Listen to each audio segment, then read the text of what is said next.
توجہ، میں حقیقت یہ ہے کہ اگر مالک نے حساب پوچھا تو اس کی تیاری بھی کرنی ہے۔ دیکھیں نا، ہمیں کچھ یقین نہیں، اللہ معاف کرے کہ ہمارا حساب کیسا ہوگا، لیکن کتنے آزاد ہیں۔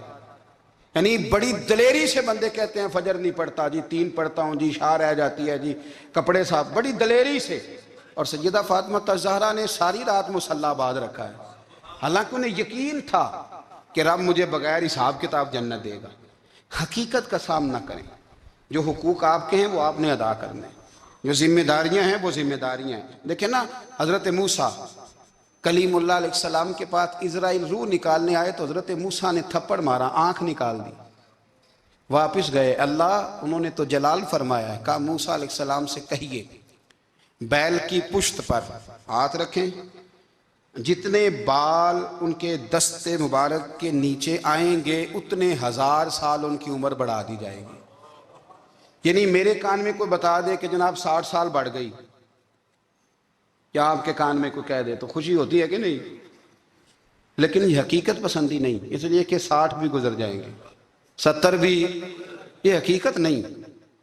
حضرت موسیٰ کلیم، چلے میں مثال دیتا ہوں، سمجھ لے 10 بال، حالانکہ بہت زیادہ آتے ہوں گے، 10 بال اگر حضرت موسیٰ کے ہاتھ کے نیچے آئے تو 10,000 سال تو عمر بڑھ گئی نا۔ 10 یعنی 10 سال نہیں، 10 100 نہیں، 10 بہت زیادہ تھی نا۔ تو حضرت موسیٰ کلیم اللہ علیہ السلام سے آ کے عرض کیا گیا، حضور بیل کی پشت پر ہاتھ رکھیں، جتنے آپ کے ہاتھ کے نیچے بال آئیں گے اتنے 1000 سال عمر بڑھ جائے گی۔ تو حضرت موسیٰ نے حقیقت پسندی والی بات کی، فرمایا پھر کیا ہوگا؟ 10,000 سال کے بعد پھر کیا ہوگا؟ کہا حضور جانا تو پھر بھی ہے، فرمایا پھر ابھی چلتے ہیں۔ اگر جانا ہے نا، جانا ہے تو پھر، اگر جانا ہے تو پھر ابھی۔ اور سجنوں، اگر نماز پڑھنی ہے تو ابھی کیوں نہیں؟ اگر داڑھی رکھنی ہے تو پھر رمضان کا انتظار کیوں کریں؟ ابھی کیوں نہیں؟ اگر سچ بولنا ہے تو پھر، اگر رزق حلال کھانا ہے تو پھر انتظار کاہے کا؟ حقیقت ہوتی ہے، بہانہ ہوتا ہے، حقیقت چھپ نہیں سکتی بناوٹ کے اصولوں سے، کیونکہ خوشبو آ نہیں سکتی کبھی کاغذ کے پھولوں سے۔ یہ بات یاد رکھیں، اگر جانا ہے تو حضرت کلیم فرمانے لگے پھر 10,000 سال کے بعد بھی جانا ہے تو آج بھی۔ ہمیں بے قراری زندگی میں اس لیے کہ ہم حقیقت پسند نہیں، ہم بہانوں میں، ہم ہواؤں میں جیتے ہیں، ہواؤں میں، خیالات میں زندگی گزارتے ہیں۔ بڑا ٹائم پڑا ہے، مثلاً کتنا میرے رسول کریم صلی اللہ تعالیٰ علیہ وآلہ وسلم نے ایک دن صحابہ سے فرمایا تمہیں حیا نہیں آتی؟ حضور کیا ہوا؟ فرمایا وہ والے مکان بناتے ہو جن میں تم رہ نہیں سکتے، وہ والا مال جمع کرتے ہو جو کھا نہیں سکتے، حیا نہیں آتی؟ عرض کی حضور حکم کریں تو محبوب فرمانے لگے جوتے کا ایک تسمہ بند کرتا ہوں تو سوچتا ہوں دوسرا بند کرنے سے پہلے موت آ جائے گی، ایک سانس اندر جاتی ہے تو دوسرا آنے سے پہلے میں یاد کرتا ہوں کہ مجھے دنیا سے جانا ہے۔ تمہیں حیا نہیں آتی؟ وہ مکان بناتے ہو جن میں رہ ہی نہیں سکتے، وہ مال جمع کرتے ہو جو کھا۔ حقیقت پسند نہیں بھائی ہم۔ بہت سارے لوگ ہیں بڑی باتیں سناتے ہیں، بڑی، میں کہتا ہوں اصل میں نا زیادہ باتیں سنا کے نا بیچارہ اپنے آپ کو مطمئن کرنا چاہتا ہے، اصل بات یہ ہے کہ اندر سے نا ہلا ہوا ہے، کچھ بھی نہیں، بڑا زیادہ ہنستا ہے اور مجھے لگتا ہے کہ کوئی گہرا زخم چھپا رہا ہے۔ اس لیے ملمہ سازی، حقیقت پسند بنو، حقیقت پسند۔ یاد رکھنا، من ترک صلاۃ متعمدا فقد کفر، میرے رسول نے حقیقت بیان کی، فرمایا جس نے ایک نماز بھی جان بوجھ کے چھوڑی اس نے رب کے رب ہونے کا انکار کیا، اس نے کفران نعمت کیا۔ یہ حقیقت ہے، کوئی کلیریفیکیشن نہیں، کوئی وضاحت نہیں۔ جو نماز نہیں پڑھتا، جھوٹ بولتا ہے، غلط بیانی کرتا ہے، جو شخص رزق حرام کما کے کہتا ہے کہ اس کے بغیر گزارا نہیں چلتا، وہ جھوٹ بولتا ہے۔ اس لیے کہ رب فرماتا ہے جب تجھے پیدا کیا ہے تو تیرا رزق میرے ذمہ ہے۔ اللہ فرماتا ہے کہ لا یکلف اللہ نفسا الا وسعها، میں کسی پر وہ بوجھ نہیں ڈالتا جو اٹھا نہ سکے۔ نماز فرض کیا اس کا مطلب ہے ہم پڑھنے کے قابل ہیں، اس نے ہمارے ذمہ داریاں لگائی ہیں تو مطلب یہ ہے کہ ہم ذمہ داریاں ادا کرنے کے قابل ہیں، ورنہ وہ کہتا ہے میں وہ بوجھ ڈالتا ہی نہیں جو تجھ سے اٹھایا نہ جائے۔ اگر چاہتے ہو کہ زندگی میں اطمینان ملے تو خدا را حقیقت پسندوں والی زندگی گزارو. یہ فضاؤں میں زندہ رہنا، ہواؤں میں، اللہ بڑا معاف کرنے والا ہے، اللہ بڑا کریم ہے، معاف کر دے گا، تو بھئی یہ بات صحابہ کو بھی پتا تھی، یہ اہل بیت کو بھی خبر تھی، تو وہ تو ایک ایک بات کا لحاظ کرتے تھے. یہ غوث اعظم کو بھی پتا تھی، یہ ان کے والد کو بھی پتا تھی، جنہوں نے کسی کا ایک سیب کھا لیا تھا تو 12 سال اس کے گھر میں نوکری کرتے رہے. انہیں نہیں پتا تھا اللہ بڑا کریم ہے، معاف کر دے گا، ایک سیب ہی ہے نا. تو حقیقت پسندی آپ کو سکون دے گی. اور اگر آپ نے اپنے آپ کو غیر مطمئن کیا ہوا ہے، بات کچھ اور ہے، اور آپ نے اپنے آپ کو ڈال کسی اور طرف لیا ہے، تو پھر آپ کو سکون مل سکتا؟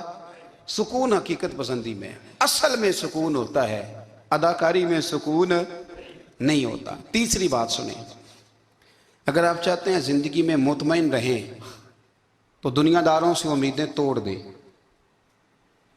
اللہ اور اس کے رسول سے امید وابستہ کریں، اولیاء اللہ سے امیدیں وابستہ کریں، صحابہ اور اہل بیت سے امیدیں، اللہ اور اللہ والوں سے امیدیں، دنیا داروں سے امیدیں. آپ کو پتہ ہے دنیا دار کی تباہی کب ہوتی ہے؟ جب انہیں خوش آمدی مل جاتا ہے. چودھری کا بیڑا اس وقت غرق ہوتا ہے جب اسے چودھری کہنے والے زیادہ ہو جاتے ہیں. سیٹھ صاحب اور نواب صاحب بیچارے تباہ تب ہوتے ہیں بھولے پن میں، جب ان کے دائیں بائیں ریلا ہوتا ہے سیٹھ صاحب کہنے کا. لوگ انہیں کھانا چاہتے ہیں، پیار ان کا نہیں ہوتا، ان کی جیب کا ہوتا ہے. محبت ان سے نہیں ہوتی، ان کی کرسی سے ہوتی ہے. ضروریات کا پیار ہوتا ہے، تباہ کر دیا جاتا ہے. ہماری ساری توقعات دنیا داروں سے وابستہ ہو گئی ہیں. ناراض نہ ہونا، پیروں نے، مولویوں نے، درویشوں نے، انہوں نے بھی سیٹ رکھے ہوئے جلسوں کی صدارت کرانے کے لیے. یعنی مذہبی جلسہ ہے، اس میں بہت زبردست پڑھے لکھے صاحب تقوی عالم کا خطاب ہے، اور کی صدارت وہ بندہ کر رہا ہے جس نے عشاء کی نماز بھی نہیں پڑھی. وہ بندہ صدارت کر رہا ہے، کیوں؟ اس لیے کہ اس نے ₹1,00,000 دیا محفل میں. خدا را دنیا داروں سے امیدیں چھوڑ دیں، ورنہ آپ کمزور پڑ جائیں گے، آپ کی امیدیں ٹوٹیں گی. کتنا کمزور ہے وہ شخص جو 2-4 ہزار کے لیے کسی بندے کی چاپلوسی کرتا ہے، اس کے پیچھے بھاگتا ہے، خوش آمدیں کرتا ہے تھوڑے سے نوٹوں کے لیے. دکھ سکھ میں کام آئے گا اس کام کے لیے. میرے رسول کریم علیہ السلام نے فرمایا، جس نے بندوں کو راضی کرتے کرتے رب کو ناراض کر دیا، اس کی دنیا بھی گئی اور آخرت بھی گئی. اور فرمایا جس نے بندوں کی پرواہ نہیں کی، اللہ کو راضی کیا، فرمایا اگر رب راضی ہو گیا تو لوگوں کے دلوں میں بھی محبت پیدا فرما دے گا. کیا ضرورت ہے خوشامد کرنا دنیا داروں کی، سیٹوں کی، نوابوں کی، چاپلو. اور میں آپ کو ایک بات بتاؤں، ہوتا پتہ کیا ہے؟ یہ جو حب جا اور حب با ہوتی ہے نا، اس سے پیٹ نہیں بھرتا. آپ کو اگر خوشامد کرنی ہے تو پھر آپ کو ساری زندگی کرنی ہے. پھر ان کو بھی پتہ ہوتا ہے کہ تعلق کس بنیاد پر ہے، اس میں کبھی بھی خلوص پیدا نہیں ہوتا. آپ بے چین رہتے ہیں، بے قرار رہتے ہیں، آپ کو تکلیف رہتی ہے ہمیشہ. کبھی بھی دنیا داروں سے امیدیں وابستہ نہ کریں. ایک بات سنیں بڑی شاندار، امام غزالی نے لکھی ہے. امام غزالی فرماتے ہیں کہ ہارون الرشید نہ حج کر کے واپس آیا بغداد میں، تو کونے میں حضرت بہلول دانا بیٹھے تھے. رش بہت تھا، مجمع بڑا تھا. حضرت بہلول دانا بھی سڑک کے کنارے بیٹھے تھے، تو سپاہی کہنے لگے یہاں سے اٹھ جاؤ. فرمانے لگے ہارون الرشید کی زمین نہیں، زمین میرے رب کی ہے، میں کیوں اٹھوں؟ وہ قریب سے گزرا تو سلام لی، تو آپ نے اس کا پروٹوکول دیکھا تو فرمانے لگے ہارون الرشید تجھ سے تگڑے تگڑے موٹے موٹے پروٹوکول میں نے لوگوں کے دیکھے ہیں، اور یہ جو تیرے دائیں بائیں آج تیرے نعرے لگا رہے ہیں، یہ پہلے ان لوگوں کے نعرے لگایا کرتے تھے. اور تھوڑا وقت گزرنے دے، جو تیرے بعد آئے گا نا، یہ سارے پھر ان کے نعرے بھی لگائیں گے. تو جھوٹ کی دنیا میں زندہ ہے، ان سے تو نے امیدیں وابستہ کی ہیں، یہ کل اس کے نعرے لگائیں گے. اس کے دل پہ بڑا اثر ہوا، گھوڑے سے اتر آیا، آگے کہنے لگا حضور آپ نے مجھے بڑی اچھی نصیحت کی ہے، میرا دل بڑا ٹھنڈا ہوا ہے. میں نے سنا ہے آپ مقروض ہیں، کچھ لوگوں کا قرض، تو مجھے کوئی حکم ہی کر دیں. آپ ہنسنے لگے، فرمانے لگے یار تو بڑا ہی بیوقوف ہے، بڑا ہی بیوقوف ہے تو. میں تجھے نصیحت کر رہا ہوں، تو مجھے الجھا رہا ہے. حضور کوئی حکم کر دیں. کیا خوبصورت انداز ہے رب کریم کے بندوں کا. حضرت بہلول دانا فرمانے لگے تیرا رب کون ہے؟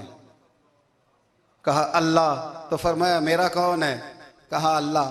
فرمانے لگے یہ تو نہیں نہ ہو سکتا کہ اللہ ہارون رشید کو دیتا رہے اور بہلول دانا کو بھول ہی جائے؟ یہ تو نہیں نا ہو سکتا کہ ہارون رشید کو دیتا رہے اور بہلول دانا کو بھول جائے۔ فرمایا اس کا دل، اس کا ارادہ ہوا، ارادہ قدرت ہوا کہ بہلول مقروض رہنا چاہیے، تو اگر رب مجھے رکھنا چاہتا ہے، دکھ قبول محمد بخشا راضی رہن پیارے، اگر وہ چاہتا ہے میں مقروض رہوں تو میں بھی چاہتا ہوں کہ میں مقروض ہی رہوں۔ یہ تو نہیں نہ ہو سکتا کہ تجھے دے اور مجھے نہ دے۔ فرمایا میری تجھ سے کوئی امید نہیں، مجھے جب بھی دے گا میرا رب بھی دے گا، اور وہ دے گا تو پھر انشاءاللہ خزانے کھول کے دے گا۔ دنیا داروں سے امیدیں وابستہ کرنا، لوگوں کے پیچھے، یہ چھوڑ دیں، آپ بے چین رہیں گے، بے قرار رہیں گے۔ اللہ والوں سے ضرور امیدیں وابستہ کریں، اس لیے کہ ان کے پاس جو کچھ ہوتا ہے وہ دراصل رب کا ہی ہوتا ہے۔ لیکن سیٹھوں سے، نوابوں سے، سیاستدانوں سے باز آ جائیں، ہماری بڑی امیدیں وابستہ ہیں۔ میں اکثر کہتا ہوں جتنے پھیرے نوکری کے لیے دنیا دار کے دروازے پہ لگائے ہیں نا، اس سے کم دفعہ مسجد میں نفل پڑے ہوتے تو رب اتنی بڑی مہربانی فرما دیتا۔ تیسری بات یہ یاد رکھیں، اگر سکون لینا چاہتے ہیں نا، اگر سکون لینا چاہتے ہو نا تو لوگوں کو ڈسکس کرنا بند کر دو۔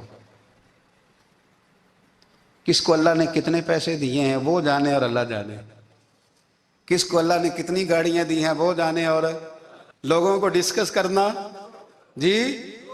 یعنی میں ایک جگہ بیٹھا تھا تو ایک صاحب گاڑی والا گزرا، گاڑی میں بیٹھ کے، اس کا پڑوسی تھا، کہندے تھا منہ ہے کار والا، میں کہ وہ تے ہے تاں ہی بیٹھا ہے، تے ہن میں کہ سمجھانا سی نا انہوں، میں کہ توں تے میں حساب لائیے بھی ساڈے کول کوئی نہیں، وہ تے ہے، لیکن نا اللہ نے اسے دی ہے نا، تو اللہ نے چاہا نا وہ کار میں بیٹھے، تو اس نے پھٹے پہ بیٹھ کے یہ تبصرہ کیا کہ منہ ہے کار والا، میں کہ ابھی وہ تے ہے تاں کار ہے۔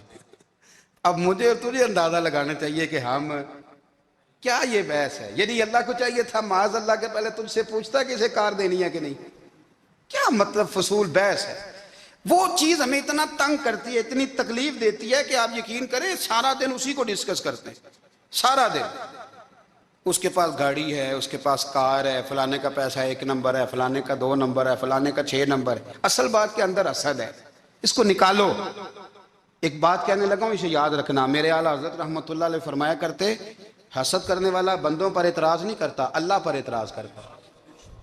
وہ کہتا ہے اللہ اسے کیوں دیا ہے، اتنا کیوں دیا ہے، معاذ اللہ وہ اللہ کی تقسیم پر اعتراض کرتا۔ حسد کرتے ہو بے چین رہو گے، حسد آپ کے دل کو تڑپا کے رکھ دے گا۔ چھوڑے، اللہ بڑا کریم ہے، جس کو جہاں چاہتا ہے وہاں بٹھا دیتا ہے۔